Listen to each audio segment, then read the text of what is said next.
Chennai சைதாப்பேட்டையில் OPR நினைவு தொண்டு அறக்கட்டளை சார்பில் ஓபி ராமசாமி ரெட்டியாரின் 129வது பிறந்தநாள் விழா அறக்கட்டளையின் அறங்காவலரும் கேஆர்டி பயிற்சி மையத்தின் நிறுவனருமான வி செல்வராஜு தலைமையில் நடைபெற்றது.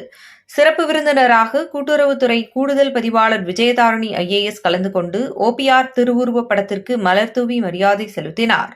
தொடர்ந்து கேஆர்டி கேரியர் அகாடமியில் இலவச பயிற்சி பெற்ற மாணவ மாணவிகள், அரசு பணியிடங்களில் தேர்வானவர்களுக்கு விஜயதாரணி ஐஏஎஸ் நினைவு பரிசு வழங்கி பாராட்டினார். அதனைத் தொடர்ந்து தேவிமோகன் எழுதிய ஓபிஆர் அவர்களின் வாழ்க்கை வரலாறு ஆங்கில புத்தகத்தை விஜயதாரணி ஐஏஎஸ் வெளியிட அழகப்பா பல்கலைக்கழக முன்னாள் துணைவேந்தர் ராஜேந்திரன் பெற்றுக் கொண்டார். மேலும் ஓபிஆர் பிறந்த தினத்தை முன்னிட்டு பல்வேறு நலத்திட்ட உதவிகளும் வழங்கப்பட்டது.